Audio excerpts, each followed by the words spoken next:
வணக்கம். இலங்கை செய்திகளுடன் நான் நிரோஷன். விரிவான செய்திகளுக்கு முன் தலைப்புச் செய்திகள். பிம்ஸ்டெக் பொதுச் செயலாளர் தூதர் இந்திரா மணிபாண்டி மற்றும் சுகாதார மற்றும் வெகுசன ஊடகத்துறை துணை அமைச்சர் டாக்டர் ஹன்சக விஜயமுனி இடையில் சந்திப்பு. மின்சாரத்துறையில் முன்னெடுக்க வேண்டிய மறுசீரமைப்புகள் தொடர்பாக மூலோபாய அபிவிருத்தி பற்றிய பாராளுமன்ற மேற்பார்வை குழுவில் விரிவான கலந்துரையாடல். உலகின் 5 முக்கியமான மனித உரிமை அமைப்புகள் ஐநா மனித உரிமை பேரவையின் உயர்ஸ்தானிகர் வால்கர் டர்க்கிடம் இலங்கை தொடர்பாக வைத்துள்ள முக்கிய கோரிக்கை. இஸ்ரேல் மற்றும் காசா இடையிலான அமைதி பேச்சுவார்த்தைகளுக்கு இலங்கை தம் ஆதரவை வழங்க வேண்டும் என்று பாராளுமன்ற உறுப்பினர் நிவசான் காரியப்பர் வலியுறுத்தல். தொடர்வது விரிவான செய்திகள். பிம்ஸ்டெக் பொதுச் செயலாளர் தூதர் இந்திரா மணிபாண்டி மற்றும் சுகாதார மற்றும் வெகுசன ஊடக துணை அமைச்சர் டாக்டர் ஹன்சக விஜயமுனி இடையில் சந்திப்பு ஒன்று சுகாதார அமைச்சர் இன்று நடைபெற்றுள்ளது. இந்த சந்திப்பு தொடர்பான ஊடக அறிக்கையினை சுகாதார மற்றும் வெகுஜன ஊடக அமைச்சு வெளியிட்டுள்ளது. அதில் இலங்கையின் இலவச சுகாதார சேவை, அறிவியல், தொழில்நுட்பம் மற்றும் டிஜிட்டல் மயமாக்கம் உள்ளிட்ட முக்கிய ஒத்துழைப்பு குறித்து விரிவாக கலந்துரையாடப்பட்டுள்ளதாக குறிப்பிடப்பட்டுள்ளது. இலங்கையில் இந்த துறையில் முன்னேற்றத்தை நோக்கி எடுத்து வரும் புதிய முயற்சிகளுக்கு பிம்ஸ்டெக் பொதுச் செயலாளர் தனது பாராட்டை தெரிவித்துள்ளார். மேலும் மேற்கத்திய மற்றும் பாரம்பரிய உள்நாட்டு மருத்துவ துறைகள் மற்றும் அதனுடன் தொடர்புடைய விடயங்களை மேம்படுத்துவதற்கான பிம்ஸ்டெக் இலங்கை இடையிலான எதிர்கால ஒத்துழைப்பின் முக்கியத்துவத்தினையும் அவர் வலியுறுத்தி கூறியுள்ளார். இந்த நிலையில் பிம்ஸ்டெக் நிறுவனத்தின் ஒத்துழைப்பு மற்றும் பங்களிப்புகளுக்காக பொதுச் செயலாளர் தூதர் இந்திரா மணிபாண்டே மற்றும் அவரது குழுவுக்கு துணை அமைச்சர் டாக்டர் ஹன்சக விஜயமுனி நன்றி தெரிவித்துள்ளார். பிம்ஸ்டெக் அமைப்பில் பங்களாதேஷ், இந்தியா, மியான்மர், இலங்கை, தாய்லாந்து, பூட்டான் மற்றும் நேபாளம் என்று மொத்தம் 7 நாடுகள் உறுப்பினர்களாக உள்ளன. நாட்டின் மின்சாரத்துறையில் முன்னெடுக்க வேண்டிய மறுசீரமைப்புகள் தொடர்பாக அண்மையில் கூடிய உள்கட்டமைப்பு வசதிகள் மற்றும் மூலோபாய அபிவிருத்தி பற்றிய பாராளுமன்ற மேற்பார்வை குழுவில் விரிவான கலந்துரையாடல் நடைபெற்றது. பாராளுமன்ற உறுப்பினர் அஜித் பி பெரேரா தலைமையில் கடந்த ஜூன் 13ஆம் தேதி நடைபெற்ற கூட்டத்தில் வலசக்தி அமைச்சின் செயலாளர், இலங்கை மின்சார சபை பதில் தலைவர் பேராசிரியர் KDM உதயங்க ஹேமபால, இலங்கை மின்சார தனியார் நிறுவனம், நிலைப்பெறுதக வலசக்தி அதிகார சபை மற்றும் மின்சார சபையின் பொறியியலாளர் சங்கம் உள்ளிட்ட பிரதிநிதிகள் பங்கேற்றிருந்தனர். இந்த சந்திப்பில் சூரிய சக்தி உள்ளிட்ட மீள் புதுப்பிக்கத்தக்க வலுசக்திகளை மின்துறைக்கு ஒருங்கிணைப்பதில் எதிர்கொள்ளப்படும் சிக்கல்கள், மின்சார உற்பத்தி செலவுகளை குறைக்கும் யோசனைகள் மற்றும் இயற்கை திரவவாயு உற்பத்தி நிலையங்களை பயன்படுத்தி செலவுகளை குறைக்கும் வழிமுறைகளும் முக்கியமாக விவாதிக்கப்பட்டது. மின்சாரத்துறையில் மேற்கொள்ள வேண்டிய முக்கியமான மறுசீரமைப்புகள் குறித்து தத்தளிக்கும் பிரச்சனைகளையும் அதற்கான தீர்வுகளையும் ஒவ்வொரு தரப்பினரும் உரிய முறையில் எழுப்புமாறு குழு தலைவர் ஆலோசனை வழங்கினார். மின்சார உற்பத்தி செலவுகளை குறைக்கும் நீண்டகால திட்டம் ஒன்று உருவாக்கி நடைமுறைப்படுத்த வேண்டிய அவசியத்தை குழு வலியுறுத்தியது. இதனைத் தொடர்ந்து விவாதித்த ஒரு அறிக்கையின் மூலம் பிரேரணையை தயாரித்து பாராளுமன்றத்தில் சமர்ப்பிக்க திட்டமிடப்பட்டுள்ளது. இந்த குழு கூட்டத்தில் பாராளுமன்ற உறுப்பினர்கள் ஹபீர் ஹாசிம், நளின் பண்டார, ஜெயகம மற்றும் SM மரிகான் ஆகியோரும் பங்கேற்றனர். முன்னாள் சுகாதார அமைச்சர் ஹெகலிய ரம்புக்வெல்லவின் 2 மகள்கள் மற்றும் மருமகன் ஒருவர் இன்று கைது செய்யப்பட்டுள்ளனர். இவர்கள் கையூட்டல் மற்றும் ஊழல் ஒழிப்பு ஆணைக்குழுவின் முன்னிலையாகிய போது விசாரணைகளின் போது கைது செய்யப்பட்டதாக அதிகாரப்பூர்வ தகவல்கள் தெரிவித்தன. இதற்கு முந்தைய நாள் முன்னாள் அமைச்சர் ஹெகலிய ரம்புக்வெல்ல, அவரது மனைவி மற்றும் மற்றொரு மகள் கைது செய்யப்பட்டு பிணையில் விடுவிக்கப்பட்டிருந்தார்கள்.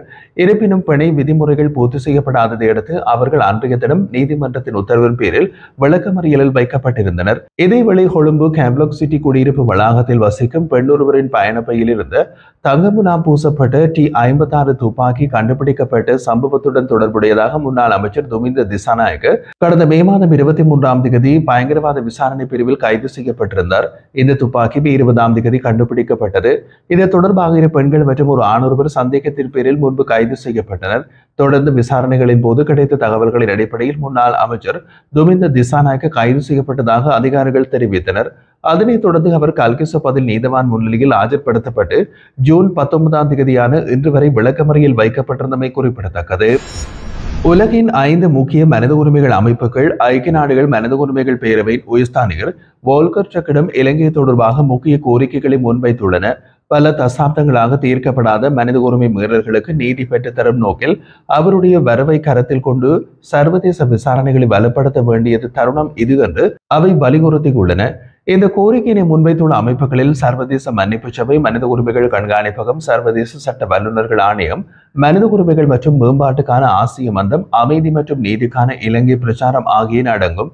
இலங்கையின் அரசாங்கங்கள் போர்க்குற்றங்கள், கட்டாயமான காணாமல் ஆக்கங்கள் மற்றும் கடுமையான உரிமை மீறல்களில் பாதிக்கப்பட்டவர்களுக்கு நீதி வழங்குவதில் தொடர்ந்தும் தவறி வருகின்றன என்றும் குறித்த அமைப்புகள் தமது கண்டனத்தையும் வேதனையையும் தெரிவித்துள்ளன. யாழ்ப்பாணம் செம்மணியில் கண்டுபிடிக்கப்பட்ட போர்க்கால வெகுஜன புதைகுழிகள் மற்றும் தெற்கில் ஜேவிபி கிளர்ச்சி காலத்தில் ஏற்பட்டதாக கூறப்படும் வெகுஜன புதைகுழிகளையும் உயர்ஸ்தானிகர் பார்வையிட வேண்டும் என்றும் அவை கோரிக்கை விடுத்துள்ளனர். மேலும் மனித உரிமைகள் மற்றும் மனிதாபிமான சட்ட மீறல்களுக்கு பொறுப்பு கூறல் அவசியம் என்பதை வலியுறுத்தி இந்த விஜயத்தின் போது உயர்ஸ்தானிகர் இலங்கை அரசாங்கத்திற்கு வலியுறுத்தல்களை வெளிப்படையாக செய்ய வேண்டும் என்றும் இந்த 5 முன்னணி அமைப்புகளும் வலியுறுத்தியுள்ளன. இஸ்ரேல் மற்றும் காசா இடையிலான அமைதி பேச்சுவார்த்தைகளுக்கு இலங்கை தம் ஆதரவை வழங்க வேண்டும் என்று பாராளுமன்ற உறுப்பினர் நிசாம் காரியப்பர் வலியுறுத்தினார். இன்றைய தினம் பாராளுமன்ற அமர்வில் உரையாற்றியவர் இந்த முரண்பாடுகளுக்கு உலக பரப்பளவிலான யுத்தமாக விரிவடையும் அபாயம் இருப்பதாகவும் இதனை குறைக்கும் நோக்கில் இலங்கை தனது நிலைப்பாட்டை தெளிவாக காட்ட வேண்டிய அவசியம் உள்ளதாகவும் அவர் குறிப்பிட்டுள்ளார். அவர் மேலும் கூறுகையில் இஸ்ரேலுக்கு தொழிலாளர்களை அனுப்பக்கூடாது என்றும் இஸ்ரேலிய சுற்றுலா பயணிகளை அனுமதிக்க கூடாது என்றும் நாங்கள் ஏற்கனவே தெரிவித்துள்ளோம். நாம் சில ஊழல்கள் மற்றும் கோடிக்கணக்கான நிதி துஷ்பிரயோகங்கள் தொடர்பான விவகாரங்களில் இங்கு பாரதூரமான பிரச்சனைகள் ஏற்பட்டுள்ளது. இஸ்ரேலில் தொடர்ச்சியான தாக்குதல்களில் காசாவில் மனிதாபிமான சீரழிவை ஏற்படுத்தியுள்ளன. இது ஒரு யுத்த நிலைக்கு நகரும் அபாயத்தை உருவாக்கியுள்ளது. ஐக்கிய நாடுகள் சபையும் இஸ்ரேலுக்கு வழங்கப்படும் அரசியல் மற்றும் இராணுவ ஆதரவுகள் நிலைமையினை மேலும் மோசமாக்கும் என்றும் எச்சரிக்கின்றது. அதேவேளை பாலஸ்தீனிய மக்களின் உரிமைகளை பாதுகாக்க உலகம் முறையாக இயங்கவில்லை. எனவே தற்போது ஏற்பட்டுள்ள நிலைமையில் இரு பக்கங்களும் இடையிலான உடனடி யுத்த நிறுத்தத்திற்கு இலங்கை தம் ஆதரவை தெரிவித்தே ஆக வேண்டும்.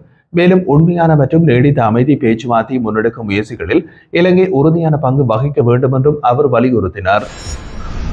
யாழ்ப்பாணம் செம்மணியில் 3 குழந்தைகள் உட்பட பலர் சேர்ந்த மனித எச்சங்கள் மீட்கப்பட்ட சம்பவம் மிகுந்த அதிர்ச்சியினையும் கவலையையும் ஏற்படுத்துவதாக பிரித்தானிய நாடாளுமன்ற உறுப்பினர் உமாகுமரன் தெரிவித்துள்ளார்.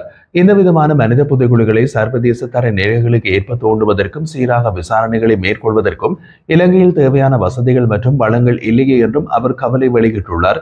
இந்த விவரங்களை அவர் பிரித்தானிய வெளிவிவகார பொதுநலவாய மற்றும் அபிவிருத்தி அலுவலக செயலாளருக்கு அனுப்பிய கடிதத்தின் மூலம் தெரிவித்துள்ளதோடு இத்தகைய பணிகள் மற்றும் அவற்றுடன் தொடர்புடைய முழுமையான விசாரணைகளுக்கென ஆதரவை பிரித்தானிய அரசாங்கம் வழங்க முன்வர வேண்டும் என்றும் கூறினார். இலங்கையுடன் உள்ள இருதரப்பு உறவுகளின் அடிப்படையில் இந்த விவகாரம் மேம்பட்ட முறையில் மேலாண்மை செய்யப்பட வேண்டும் என்றும் அவர் வலியுறுத்தியுள்ளார். மேலும் போர்க்குற்றங்களில் ஈடுபட்டவர்கள் மீது நடவடிக்கை எடுத்து அவர்களை சர்வதேச குற்றவியல் நீதிமன்றத்திற்கு முறையாக்க வேண்டும் என்று தமது நிலைப்பாட்டை மீண்டும் வலியுறுத்தினார். உயிர் வாழ்ந்து விட்டவர்களுக்கும் இன்னமும் நீதி தேடிக் கொண்டிருக்கும் குடும்பங்களுக்கும் கடந்த வன்முறையின் தாக்கத்தில் வாழும் அடுத்த தலைமுறைக்கும் நாமெல்லாம் பொறுப்புள்ளோம் என்றும் அவர் குறிப்பிட்டுள்ளார். திரைப்பட படப்பிடிப்பிற்காக தற்போது இலங்கையில் வந்துள்ள பிரபல மலையாள நடிகர் மோகன்லால் விஸ்வநாதன் இலங்கை நாடாளுமன்றத்துக்கு இன்றைய தினம் விஜயம் ஒன்றை மேற்கொண்டிருந்தார். பிரதி சபாநாயகர் வைத்தியர் ரிஸ்வி சாலிகின் அழைப்புக்கு அமைய வருகை தந்த பிரபல நடிகர் மோகன்லால் உள்ளிட்ட குழுவினர் சபாநாயகரின் கேலரியில் இருந்து நாடாளுமன்ற அமர்வை பார்வையிட்டனர். இந்த விஜயத்தின் போது அவர் பிரதமர் ஹரணி அமரசூரிய, சபாநாயகர் வைத்தியர் ஜெகத் விக்ரமரத்ன மற்றும் பிரதி சபாநாயகர் ரிஸ்வி சாலிக் ஆகியோரை சந்தித்து கலந்துரையாடினார். நாடாளுமன்ற செயலாளர் நாயகம் குஷானி ரோகண தீரவும் அவர்களுடன் கலந்து கொண்டமை குறிப்பிடத்தக்கது.